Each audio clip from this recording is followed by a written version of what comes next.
시작하겠습니다.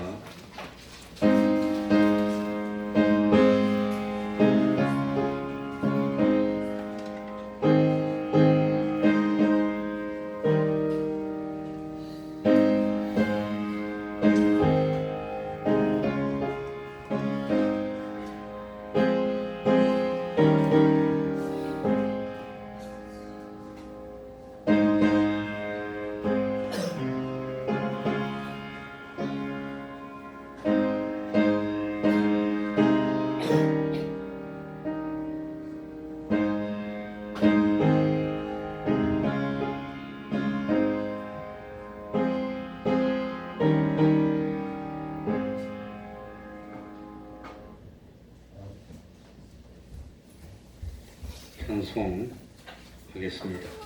찬송가 362장이 되겠습니다. 찬송가 362장입니다.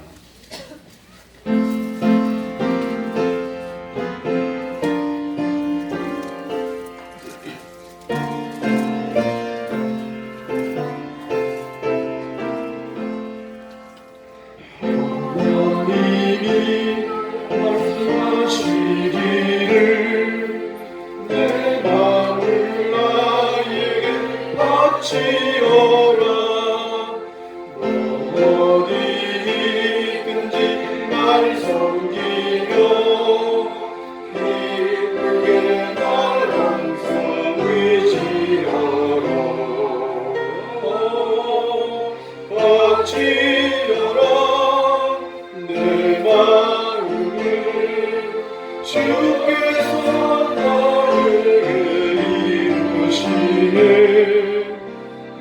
깜깜한 죄에서 불러내시 주께서 늘 인도하시리라 주께서 말씀하시기를 내 마음을 나에게 선악한 죄에서 벗어나라 다시 널 구원하겠느냐 바치어라 내 마음을 주께서 나에게 이루시네 깜깜한 죄에서 불러내시 주께서 늘 인도하시리라 성령께서 말씀하시기를 가진 바 모든 것 다 바치고 내 맘도 기쁘게 바치어라 풍성한 은혜를 더하리라 바치어라 내 마음을 주께서 나에게 이루시네 깜깜한 죄에서 불러내시 주께서 늘 인도하시리라 아멘.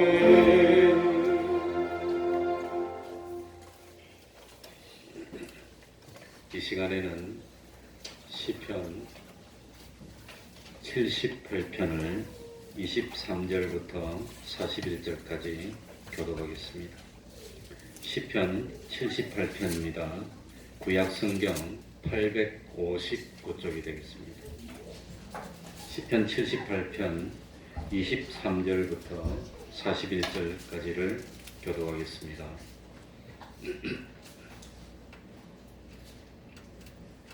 교독하겠습니다. 그러나 저가 오히려 위의 궁창을 명하시며 하늘문을 여시고 저희에게 만나를 비같이 내려오시며 하늘 안식으로 주셨나니 사람이 권세 있는 자의 떡을 먹으며 하나님이 식물을 충족히 주셨도다.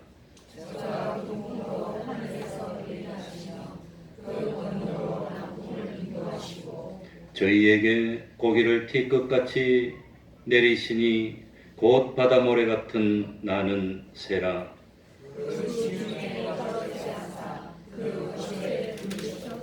저희가 먹고 배불렀나니 하나님이 저희 소욕대로 주셨도다.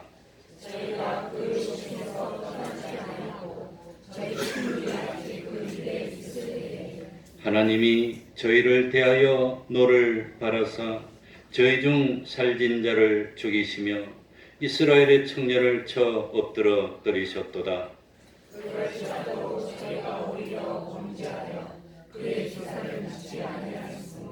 하나님이 저희 나를 헛되이 보내게 하시며 저희 해를 두렵게 지내게 하셨도다.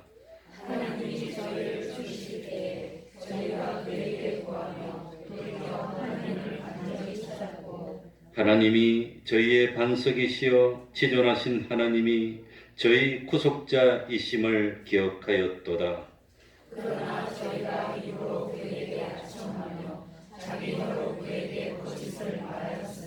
이는 하나님께 향하는 저희 마음이 정함이 없으며 그의 언약에 성실치 아니하였음이로다.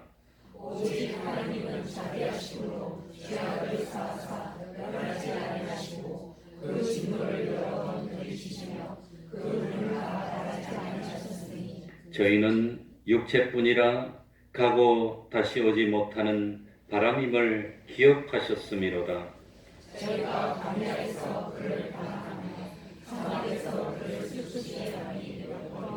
다 같이 저희가 돌이켜 하나님을 제삼 시험하며 이스라엘의 거룩한 자를 격동하였도다. 아멘. 이제 통성으로 기도드리겠습니다.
하나님의 말씀 요한복음 2장 13절입니다. 요한복음 2장 13절입니다.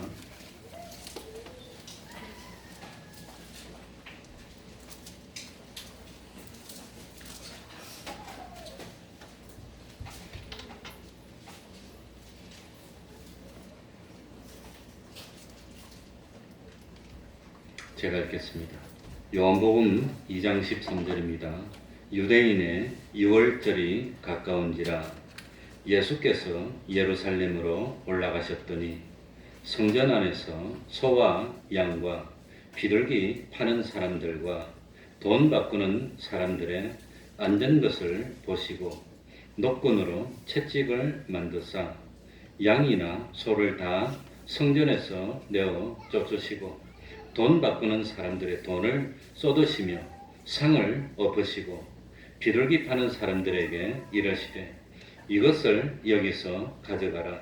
내 아버지의 집으로 장사하는 집을 만들지 말라 하시니 제자들이 성경 말씀에 주의 전을 사모하는 열심이 나를 삼키리라 한 것을 기억하더라. 이에 유대인들이 대답하여 예수께 말하기를 뇌가 이런 일을 행하니 무슨 표적을 우리에게 보이겠느냐. 예수께서 대답하여 가라사대 너희가 이 성전을 볼라. 내가 사흘 동안에 일으키리라. 유대인들이 가로되 이 성전은 46년 동안에 지었거늘 뇌가 3일 동안에 일으키겠느냐 하더라. 그러나 예수는 성전된 자기 육체를 가리켜 말씀하신 것이라. 죽은 자 가운데서 살아나신 후에야 제자들이 이 말씀하신 것을 기억하고 성경과 및 예수의 하신 말씀을 믿었더라. 아멘.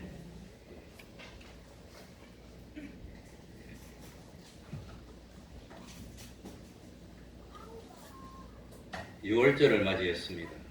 그래서 예수님이 예루살렘으로 올라오셨습니다. 갈릴리는 저 북쪽에 있는 지방인데 예루살렘은 수도가 있는 성전, 왕궁이 있는 그런 곳입니다. 그래서 예루살렘 성전에 들렸습니다. 그런데 그 거룩하고 경건해야 될 성전에 소를 팔고 양을 팔고 비둘기는 팔로 사람들이 가득 찼고 그리고 돈 바꾸는 사람들이 흥정한다고 소란스러웠습니다. 예수님은 노끈으로 채찍을 만드시고 장사하는 사람들을 다 내쫓고 또 돈 바꾸는 사람들의 상을 엎었습니다. 그러면서 하신 말씀이 내 아버지 집으로 장사하는 집을 만들지 말라. 마태복음에 같은 내용이 있는 21장 13절에는 내 집은 기도하는 집이라 일컬음을 받으리라 하였거늘 너희는 강도의 굴혀를 만드는도다. 이렇게 말씀했습니다. 예수님은 성전을 깨끗하게 하시면서 내 아버지 집이라고 말씀했습니다. 이러니까 유대인들, 서기관들, 대제사장들이 예수님께 와서 무슨 권세로 이런 일을 하는지 내가 무슨 권세로 이런 일을 하는지 표적을 보이라 그랬습니다. 이때 예수님이 뭐라고 대답했습니까? 너희들이 이 성전을 헐면 내가 3일 만에 다시 일으키겠다고 대답을 합니다. 여기서 주의할 것은 예수님이 채찍을 만들어서 사람은 때리지 않았습니다. 상을 엎으시고 사람을 내쫓는 그런 역할만 했습니다. 이때까지 헤롯이 바로 이 성전을 짓기 위해서 46년 동안 성전을 지어왔고 그리고 이 사건이 있은 이후에도 38년 동안 더 수리되고 지어져서 예루살렘 성전이 준공하는데 무려 84년이 걸렸다고 합니다. 그리고 84년 주후 64년에 완공되었고 6년 후인 70년도에 로마에 의해서 예루살렘 성전이 완전히 다 파괴되고 맙니다. 그런데 46년 동안 건축했던 이 성전을 3일 만에 이렇게 세운다고 하니까 사람들이 깜짝 놀랐습니다.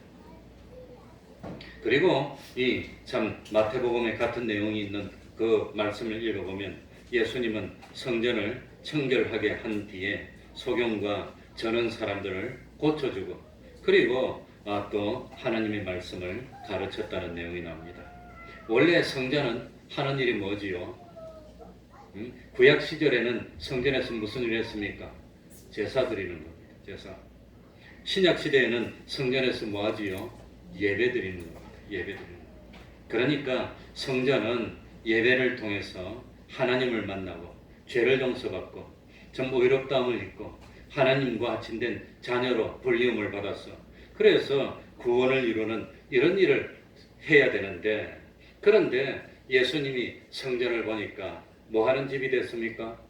장사하는 집이 됐습니다. 요즘 세상 성전이 장사하는 집이 됐다는 겁니다. 그래서 성전에 보면 뭡니까? 카페 만들어 놓고 커피 팔고 빵 팔고 하는데 하나님 앞에 가봐야 할 일입니다. 그리고 장사하는 곳에서 더 나가서 무슨 굴혈이 됐다고 그랬죠? 강도의 굴. 강도는 장사는 그래도 스스로 원해가지고 이렇게 하면서 팔고 사고 돈 버는데 강도는 뭡니까? 강제로 하는 그런 곳이 되고 말았다고 하는 겁니다. 그러니까 사람 병을 고치고 죄의 병을 고치고 믿음의 사람으로 만들어서 하나님의 사람으로 만드는 그런 일을 교회가 해야 되는데, 그러려면 기도하고 말씀 읽고 참 이 뭡니까 찬송하고 하나님과 교제하고 예배하고 이래야 되는데, 교회 사는 일이 뭐냐? 장사하는 일 했다는 거예요. 장사하는 일. 그리고 참 장사하다가 잘 안 되니까 간도의 일까지 하고 그랬다고, 그건 제가 한 말이 아니고 이 성경에 나오는 일입니다. 지금도 세상 사람들이 교회 하면서 장사하고 그런 거 하면서 떳떳하게 참 그러고 있으니 얼마나 안타까운 일입니까? 이게 참 안타까운 일입니다. 그래서 예수님이 원래 성전의 모습을 되찾고 성전을 회복시키는, 교회 회복, 성전 회복을 예수님이 시키신 겁니다. 그러면은 우리 17절 한번 다 같이 읽어봅시다. 17절입니다. 제자들이 같이 읽겠습니다. 시작. 제자들이 성경 말씀에 주의 전을 사모하는 열심이 나를 삼키리라 하는 것을 기억하더라. 주의 전을 사모하는 열심. 그러니까 처음에 시발은 주님의 전을 뭐 했단 말이죠? 사모하는, 그 주님의 전을 사모하는 그 열심으로 시작했다고 하는 겁니다. 원래 광야 시대 때부터 성전은 하나님이 계신 곳입니다. 거룩한 것입니다. 하나님께 제사 드리는 것도 아무런 짐승 잡아서 제사 드리는 게 아닙니다. 제사 드리는 짐승은 일하고 일 시키다가 그냥 늙으면 밭 잡아 제사 드립니까? 일하지 않은 그런 참 짐승을 제사 드립니까? 일하지 않은. 그리고 참 하나님의 그 뭡니까? 이 참 성전의 도구를 운반하는 그 수레도 참 다른 물건을 메어서 많이 일하는 그런 수레를 씁니까? 새 수레를 씁니까? 새 수레를 쓰는 겁니다. 그러니까 사실 혹시 교회 필요할 것 같아서 가져오는데 쓰던 거 가져오는 거는 사실 안 가져오는 건 낫지만 그건 좋은 건 아닙니다. 하나님께 드리는 것은 온전한 거 드리는 겁니다. 온전한 거. 그러니까 짐승도 일 시키고 이것저것 시키다가 나중에 그냥 잡아가지고 그러는 거 아닙니다. 일 시키다가 다리 부러지고 좀 못 쓰게 되니까 하나님께 제물로 바치고, 하나님이 그런 걸 받고 싶어 하겠습니까? 내가 하나님이라도 그런 건 기분이 나빠서 못 받을 것 같아요. 수레도 마찬가지입니다. 그러니까 사람들이 모여가지고 아무거나 할 수는 없고, 갈릴리처럼 저 먼 데서 오는 사람이 짐승 데리고 오려면 너무나 힘이 들고 아무 짐승이나 바칠 수가 없고, 그러니까 이 하나님의 사람들이 기도를 하고 연구를 해서 제물로 사용할 소, 양을 이 성전 근처 구별된 장소에서 조심스럽게 사육하는 겁니다. 아주 깨끗하게 좋은 걸 가지고 먹여서 사육하는 겁니다. 그렇게 정성을 들여서 기르다 보니까 비용이 더 많이 들게 되고, 그래서 하나님께 드릴 제물을 멀리서 온 사람이 사가지고 드릴 때 참 값싸게 하면 그 하나님께 드리는 제물이 값없는 게 되잖아요. 그러니까 좀 비싼 가격에 조심해서 서로 존중하면서 거래하도록 이렇게 만들어서 시작한 겁니다. 또 하나님께 드리는 제물을 사는데 어떻게 원수 나라, 이스라엘을 괴롭히는 하나님을 모르는 우상을 섬기는 그런 나라 돈을 사용할 수 있습니까? 헌금을 내면서 어떻게 그런 돈을 헌금을 낼 수 있습니까? 안 돼, 안 돼. 교회에서 낼 때는 거룩한 그 하나님의 구별된 이스라엘 사람들이 쓰던 그 돈을 내야지. 그래서 예수님 당시에 데나리온이니 뭐니 참 데나리온을 둘을 가져오라, 누구 그 얼굴이 있느냐 이래 로마가 쓰는 돈을 성전에서는 못 쓰고 이스라엘 사람들이 쓰는 세켈이라는 이스라엘 돈을 쓰게 하면서 이제 이 데나리온 가져오면 세켈로 바꿔주는데, 그러면 로마 돈을 더 가치 있게 여기게 됩니까? 이스라엘 돈을 더 가치 있게 여겨야 됩니까? 그 로마 돈을 더 가치 있게 여기면 하나님 가볍게 여김을 받게 되니까 하나님을 무시하는 처사가 되니까, 그래도 하나님 나라의 돈을 더 가치 있게 해야지. 그래가지고 바꾸면서 환율을 이스라엘 돈을 더 많이 쓰고 이래가지고 바꿨다는 겁니다. 동기는 좋았습니까? 나빴습니까? 좋은 하나님의 전을 사모하는 그 마음으로 시작한 겁니다. 이게. 그런데 본의 아니게 짐승을 좀 비싸게 팔아야지, 하나님께 바치면서 싸구려로 이렇게 하면 안 돼요. 좀 비싸게 팔고 돈도 바꿔주면서 좀 환율을 비싸게 하다 보니까 뭐가 벌립니까? 돈이 벌리는 거예요. 돈을 벌다 보니까, 돈이 많아지다 보니까 그 사람들이 성전에서 참 짐승 팔고 돈 바꿔주는 사람들이 부귀영화를 누리게 되고, 그러다 보니까 하다 보니까 부귀영화를 누리다 보니까 좋아.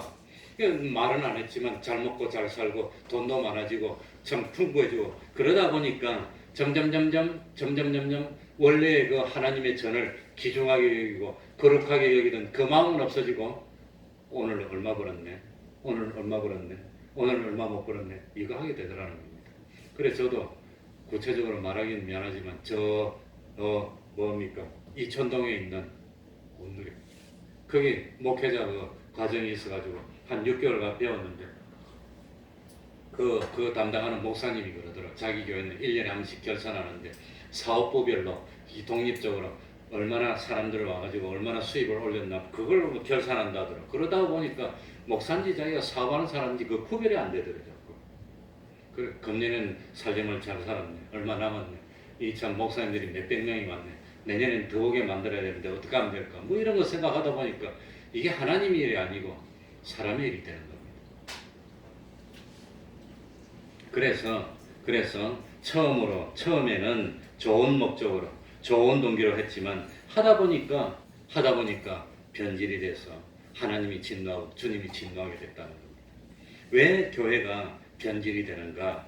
처음에는 순수하게 시작하고 좋은 목적에서 시작하고 좋은 동기에서 시작했지만 일이 진행되는 과정에 이 하나님 중심, 말씀 중심으로 해야 되는데 이 일을 진행하다 보니까 하나님 중심이 아니라 누구 중심으로 하게 되죠? 사람 중심으로. 그러니까 하나님 중심으로 하려면 어떻게 해야 더 하나님이 기뻐할까? 이렇게 연구를 하는데 어떻게 하면 좀 편리할까? 어떻게 하면 좀 더 쉬울까? 어떻게 하면 좀 뭐 참 잘할 수 있을까? 이렇게 하다 보면은 사람 중심으로 하는 겁니다. 말씀 중심이 아니라 구원 중심이 아니라 사람 중심으로 가면 결국은 하나님과 멀어지게 되고 그러니까 어떻게 하면 편리하게 하고 쉽게 하고 힘이 덜 들게 하고 이러다 보면은 결국은 하나님과 멀어지고 원래 취지하고는 안 맞게 된다고 하는 겁니다. 이게 문제입니다. 그래서 하다 보면은 어떻게 하면 돈을 좀 더 벌까? 그래가지고 처음에는 정성으로 기르고 먹이는 음식도 아주 그 참 깨끗한 거, 거룩한 거 이런 것만 먹이다가 돈 벌기 위해서 뭐 어디 가갖고 뭐 싸구려 있으면 갖다 먹이고 나중에는 이 예수님 당시는 말라기서에 보면 어떻게 나옵니까? 절름발이 같은 거, 눈 먼 거, 못 쓰는 거 어디서 구해와가지고 그걸 사라고 이랬다고 하는 겁니다. 그래서 예수님이 그걸 엎어가지고 교회를 깨끗하게 만들었다고 하는 겁니다. 18절입니다. 18절로 가봅시다. 이에 유대인들이 같이 읽겠습니다. 시작. 이에 유대인들이 대답하여 예수께 말하기를 너희가 이런 일을 행하니 무슨 표적을 우리에게 보이겠느냐. 그러니 이거 참 이 예루살렘 성전에서 이 뭐 짐승을 팔고 돈을 바꿔주는 일을 하던 것이 하루 이틀도 아니고 100년도 넘었는지 얼마나 됐는지 모르지만 이게 오랫동안 되어 오다 보니까 이 전통이 됐어. 이 관례가 됐어. 이 관례가 됐는데 그 관례를 바꾸려고 하니까 힘이 든 겁니다. 그런데 이렇게 전통적으로 할아버지 때부터 아버지 때부터 계속 해오던 건데 어느 날 예수님이 와서 채찍으로 못하게 그냥 다 쓸어서 내버리니까 깜짝 놀란 겁니다. 그러니 그 당시로 보면 예수님이 개혁가입니다. 개혁가. 기존 질서를 망가뜨리고 새로운 질서를 일으키려고 하는 겁니다. 그러니까 이 성전에 있는 사람들이 와서 우리가 납득할 수 있는 표적을 내놓으라 그렇게 요구를 했습니다. 사실은 예수님이 이때까지 표적을 많이 보였습니다. 표적을 많이 보였지만 사람들이 그 표적을 보고 믿었습니까? 오히려 예수님을 죽이려고 했습니까? 자기 양은 목자의 음성을 어떻게 하지요? 듣는다고 했는데 바리새인들은 목자의 음성을 듣기를 거부한 겁니다. 그런데 예수님이 이런 표적을 요구할 때 뭐라고 대답을 합니까? 뭐라고? 19절에 보면 어떤 표적을 보여줘? 예수께서 대답하여 가라사대 너희가 이 성전을 어떻게 하라? 헐라 내가 사흘 동안에 일으키리라. 이렇게 대답을 했습니다. 사실 표적을 요구하는 것은 표적은 믿음에서 나온 걸까요? 불신에서 나온 걸까요? 못 믿겠습니까? 표적을 요구. 못 믿겠습니다. 그러니까 예수님이 참 표적을 요구하는 사람, 어떻게 기적을, 증거를 보여주면 믿겠다고 하는 사람들은 믿는 마음이 없는 사람들입니다.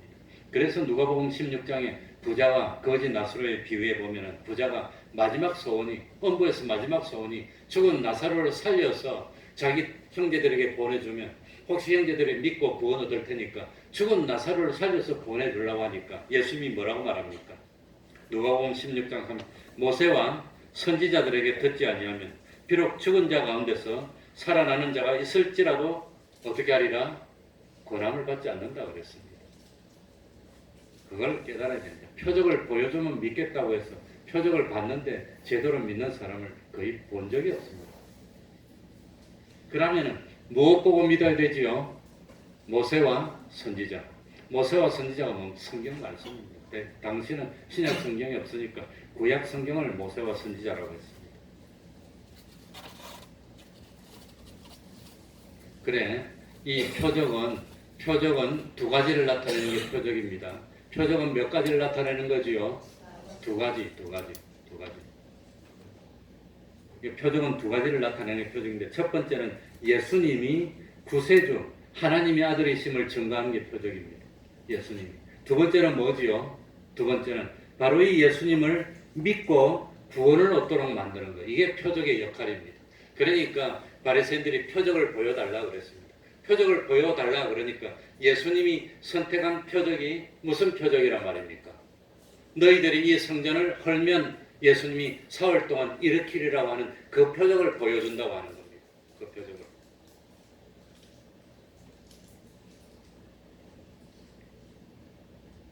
그런데 지금은 우리가 이 말씀을 다 이해하고 있습니다. 이 참 너희들이 이 성전을 헐면 내가 사흘 동안에 일으키리라. 이 성전이 뭘 말하는 거지요? 그 20절에 있잖아요. 21절에 있잖아요. 그러나 예수는 성전된 자기 무엇? 우리 다 같이 성전된 자기 육체. 점심이 너무 맛있었는 모양이에요. 정신이 달콤하니까 꿀 먹어서 그냥 자꾸 그냥. 그러니까 우리는 다 알고 있습니다. 이 성전을 헐라 그런 것이 뭘 의미하는 겁니까? 이 바리새인들이 예수님을 죽이면 예수님이 죽음에서 사흘 만에 부활해서 보여주겠다는 것을 우리는 다 알고 있지만 예수님 당시는 그걸 이해할 수가 없는 겁니다. 부활이 없었기 때문에. 그러니까 당시는 죽은 사람의 부활이라는 것은 상상할 수도 없는 그런 때였습니다. 그런데 이 바리새인들이 표적을 보여달라 그러니까 예수님이 최후의 표적, 온전한 표적, 완전한 표적으로 선택한 것이 뭐라 말이지요? 성전을 헐면 사흘 만에 일으킨다는 것. 그게 완전한 표적입니다. 그러니까 오병이어의 표적도 있고 뭐 참 이 뭡니까? 성전에 보면은 이 참 물로 포도주를 만드는 표적도 있고 죽은 나사로를 살렸던 그것도 표적이고 날 때부터 소경된 자의 눈을 떼어준 것도 표적이지만 이 모든 표적들은 이 예수님이 참 뭡니까? 성전을 헐면 사흘 만에 일으키는 이 표적을 보여주기 위한 보조 조치에 불과한 것이고 정말로 참 우리에게 우리 예수님이 하나님의 아들이고 구세주이고 그리고 그 예수님을 믿으면 구원을 얻는다는 걸 보여주는 온전한 표적은 무엇이라 말입니까? 예수님의 십자가의 죽으심과 부활이라고 하는 겁니다. 그게 표적입니다. 그래서 예수님이 보일 수 있는 최고의 표적이 뭡니까? 예수님이 제자들이 바리새인들이 표적을 보여달라니까 무슨 표적 외에는 보일 표적이 없다고 그랬지요? 무슨 표적? 요나의 표적. 무슨 표적? 요나 때문에. 그래, 요나의 표적. 요나의 표적이 뭐지요? 요나가 3일 동안 물고기 뱃속에 있다가 나온 표적. 그거 말고는 보여줄 표적이 없다는 겁니다. 그러니까 참 요나의 표적은 뭘 의미하느냐?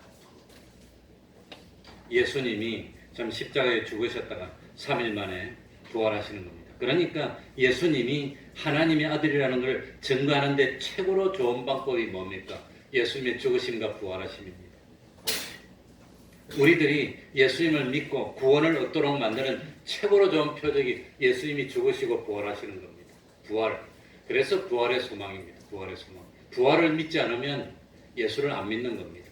부활을 안 믿으면 그건 예수를 안 믿는 것이고, 예수를 안 믿으면 구원이 없습니다. 달리 말하면 부활을 믿는 신앙이 우리를 구원으로 이끌어주는 신앙이라는 겁니다.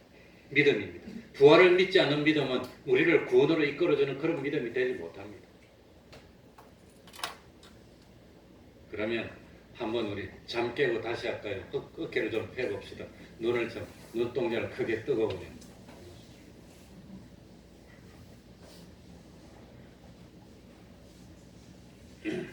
그러니까 예수님이 세상에 오셔서 수많은 표적을 행했지만 궁극적으로 예수님이 우리들에게 보여줄 표적은 주님이 십자가에 죽으시고 부활하시는 이게 표적입니다. 그래서 예수님의 육신의 동생들도 아무리 하더라도 예수님을 못 믿었습니다.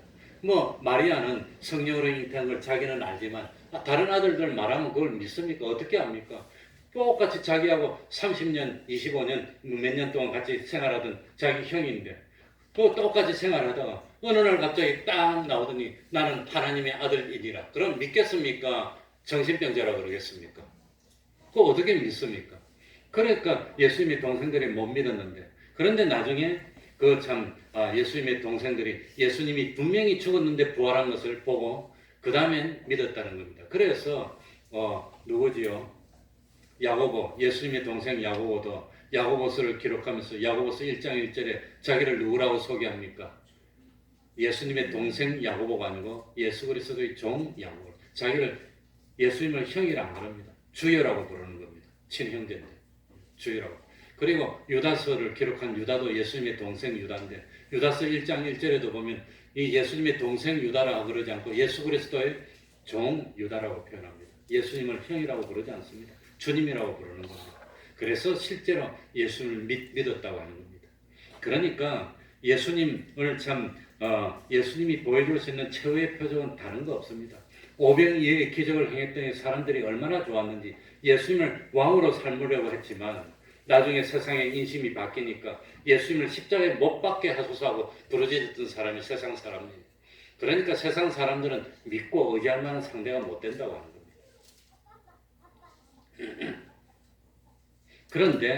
그런데 예수님이 보여주신 이 표적, 십자가에 죽으시고 3일 만에 부활하셨다는 이 표적은 나중에 이 표적을 보고 난 뒤에 구원의 비밀을 다 깨닫게 됐고 감춰졌던 그 비밀들을 다 알게 됐으니까 이 표적이 참 최후의 표적입니다. 그래서 오늘 본문에서도 예수님의 제자들은 예수님이 성전을 헐면 3일 만에 일으키겠다고 하는 말씀을 이해하지 못했는데 실제로 예수님이 십자가 죽으시고 3일 만에 살아나신 부활을 보고 난 뒤에 예수님의 말씀을 알게 됐고 믿었다고 되어 있다고 하는 겁니다.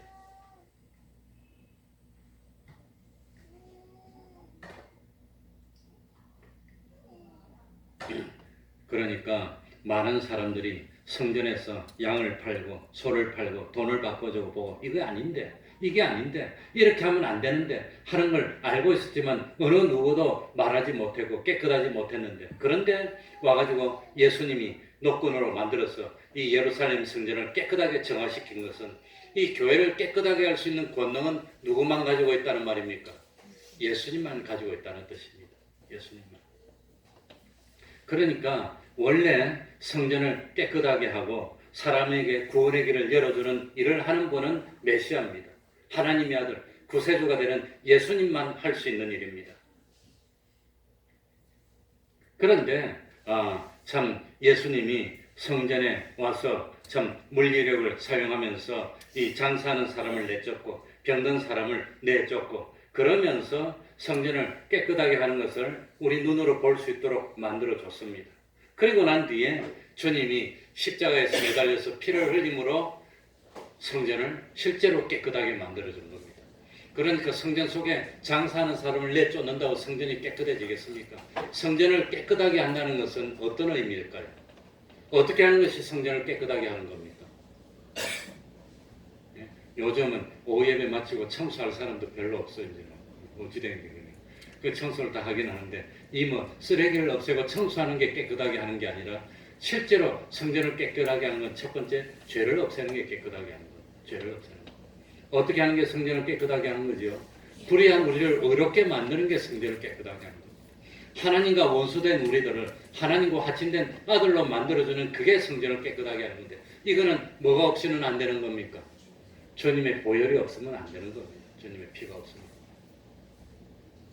그래서 예수님에게 이 성전을 깨끗하게 하는 그 행동을 장사하는 사람을 내쫓고 돈 바꾸는 사람을 내쫓는 모습을 보고 표적을 보여달라 그러니까 예수님이 이 성전을 헐면 사흘 만에 일으키겠다고 그랬습니다. 예수님이 이 말을 장난으로 했을까요? 진실된 마음으로 했을까요? 그래서 바리새인들은 실제로 예루살렘 성전을 참 흔한 행동을 했습니다.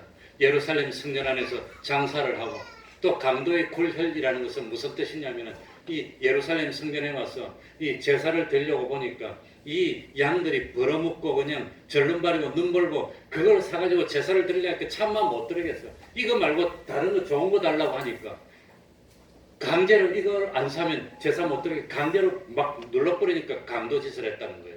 강도짓을. 그래서 이 성전에서 양을 팔고 소는 파는 사람들이 이거 처음에는 장사를 했는데 너무 물건을 안 좋은 거 가져오니까 이거 말고 좋은 거 달라 그러니까 여기서 이거 안 사면 예루살렘 성전에서 제사를 못 드리게 강제로 억압하는 겁니다. 그러니까 할 수 없이 참 이 울며 겨자 먹기로 절름발이 소를 사가지고 제사를 드리게 했으니까 그게 강도짓이라는 겁니다. 그런 일을 했다고 하는 겁니다. 그래서 예수님이 이 사람들을 몰아냈는데 참 이 몰아내는 행동은 예수님만이 성전을 깨끗하게 할 수 있다는 것을 눈으로 볼 수 있도록 보이는 행동이고 나중에 예수님이 실제로 십자가에 잡힙니다. 이 바리새인들은 예루살렘 성전에서 장사하고 더럽혔고 또 예수님의 몸된 몸을 죽이면서 성전을 하는 행동을 했고 예수님은 예루살렘 성전을 이 장사하는 사람을 내쫓으면서 깨끗하게 했고 십자가에 죽으시면서 피 흘려서 깨끗하게 만들어줘서 구원의 길을 우리에게 열어주신 겁니다. 예수님이 나중에 잡혀가지고 십자가에 매달라고 재판을 했는데 예수님을 십자가에 매달 수 있는 아무런 근거가 없었습니다. 증거를 대는 것이 없었습니다. 그랬는데 마태복음 26장 61절에 보면 예수님에게 십자가의 사형을 시키게 된 증거를 보여주고 있습니다. 우리 한번 읽어봅시다. 마태복음 26장 61절 예수님을 십자가에 매달리게 만들었던 증거가 뭐였나? 예수님이 무슨 죄를 졌다고 십자가에 매달았나? 마태복음 26장 61절 우습습니다.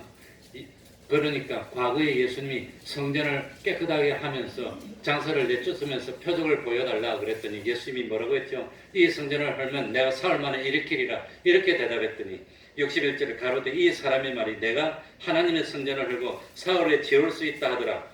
옛날에 뭡니까? 표적을 보여달랄 때 대답했던 그 말을 때문에 예수님이 십자가에 못 박혀 죽게 됐다고 하는 겁니다. 그 말했다고. 이 사람의 말이 내가 하나님의 성전을 헐고 사흘에 지을 수 있다더라. 이 말이 증거가 됐어.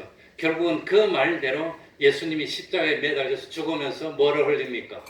피를 흘려서 실제로 성전을 깨끗하게 만든 겁니다. 실제로. 예수님의 말씀대로 실제로. 그리고 예수님이 며칠 만에 부활하셨지요. 3일 만에 부활해서 표적을 완성했고 그 부활하신 예수님을 믿으면 죄를 용서받고 구원을 얻을 수 있게 됐으니까 예수님의 표적을 실제로 몸을 통해서 그대로 이루어 주신 겁니다. 그러면서 성전이 뭐라 말입니까? 예수님의 몸이 성전이라고 하는 겁니다. 그 몸을 이 참 바리새인들이 헐었고 예수님은 그 몸을 세우고 부활하면서 성전을 다시 세웠다고 하는 겁니다. 예수님의 말씀대로 됐습니다. 그러니까 예수님이 오늘날 우리에게 표적을 보여줬습니까? 안 보여줬습니까? 오늘날 기독교가 죽지 않고 없어지지 않고 오게 된 것은 예수님의 부활을 본 사람들이 표적을 본 사람들이 전해서 기독교가 오늘날 오게 됐으니까 예수님이 성전을 헐었을 때 3일 만에 다시 세워서 그것이 표적이 됐고 그 표적을 보고 믿은 사람들이 기독교를 오늘날까지 이어오게 됐으니까 예수님의 말씀이 그대로 실상이 됐고 실제로 표적이 됐다고 하는 겁니다. 참 그래서 성경 읽어보면 재미나요. 어떻게 이럴 수가 있을까? 예수님이 요한복음 3장은 공생의 초기입니다. 초기. 그때 초기에 너희들이 이 성전을 헐면 사흘 만에 일으키리라 했는데 그게 실제로 자기의 죽음, 십자가 죽음과 부활을 두고 말씀한 것이고 실제 표적입니다. 그리고 실제로 예수님이 죽으시고 부활하시고 그것 때문에 기독교가 오늘날 오게 됐고 그것 때문에 그걸 믿으면 구원받고 그걸 못 믿으면 구원이 없다고 하는 겁니다. 얼마나 재미있습니까? 난 이런 거 보고 소름이 돋을 정도로 예수님의 말씀이 그야말로 점 하나도 헛되이 하는 말이 없고 그대로 이루어진다는 걸 깨닫게 돼서 참 기쁩니다. 그래서 예수님이 말로만 성전을 깨끗하게 했습니까? 실제로 주님이 피 흘려서 깨끗하게 만드신 겁니까? 실제로 피 흘려서 깨끗하게 만들었고 부활해서 성전을 일으켰고 성전을 일으켰으니까 기독교가 전파되게 됐고 오늘날 우리가 이렇게 예배를 드리고 그대로 주님의 십자가 사흘대속의 공로를 믿고 구원을 얻도록 됐다고 하는 겁니다. 이 참 주님의 부활을 믿습니까? 아멘. 주님의 부활을 믿습니까? 우리도 부활할 겁니다. 나중에 하늘나라 가면 먼저 돌아가신 주님도 만나고 모세도 만나고 아브라함도 만나고 다 만나볼 겁니다. 그분들이 지금 하늘나라에서 우리 태평동의 성도들이 신앙생활 잘 하고 있나 보고 있을 겁니다. 기도하겠습니다.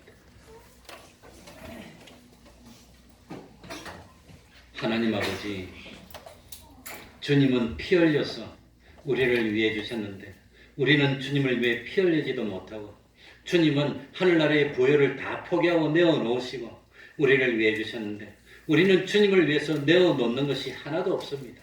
아까워합니다. 하나님 아버지, 주님은 나를 위해서 가난해지셨는데 주님은 나를 위해서 채찍 맞으시고 십자가에 매달리기까지 하셨는데 나는 주님을 위해서 한 것이 없습니다. 부끄럽습니다. 참 믿는다고 말은 했지만 주님을 믿기 때문에 희생한 것도 없고 참 주님을 믿기 때문에 한 것이 없는 부끄러운 믿음들이 되고 말았습니다. 하나님 아버지 불쌍히 여기시고 긍휼 베풀어 주시옵소서. 그리고 참 믿음을 허락하여 주시고 참 우리들의 삶이 기적과 이적이 나타나는 그런 복된 삶이 되게 하여 주셔서 우리의 소원들이 주님을 통해서 하나둘 이루어질 수 있도록 하여 주옵소서. 하나님 허락하시면 주님 오시는 그날까지 잘 사용할 수 있는 성전 일으키는 저희들이 되게 하여 주시고 그렇지 못할지라도 다윗처럼 평생 동안 주님의 전을 사모하며 준비하는 삶을 살아서 마침내 심판대 앞에 섰을 때 우리 하나님이 다윗을 칭찬한 신대로 내 마음에 합한 자라는 칭찬받을 수 있는 저희들이 다 될 수 있도록 하나님 아버지 은혜 위에 은혜로 더하여 주시옵소서. 내일 또 5층에 작업이 있습니다. 어려운 작업인데 순조롭게 잘 될 수 있도록 하나님 아버지 함께 하시고 헛일하지 않도록 하여 주시고 또 5층에서도 집중해서 예배를 잘 들을 수 있도록 하나님 아버지 참 모든 진행들이 순조롭게 잘 될 수 있도록 하여 주시옵소서. 예수님 이름으로 기도하옵나이다. 아멘. 찬송하겠습니다. 360장입니다.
어디든지 주를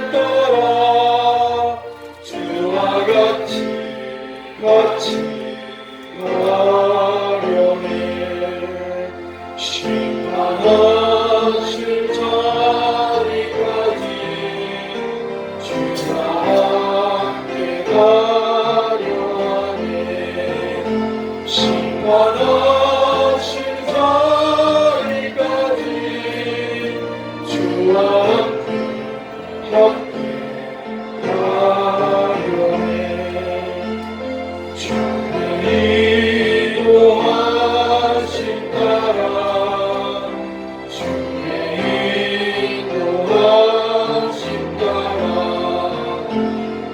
어디든지 주를 따라 주와 같이 가려네 주가 크신 이내 내려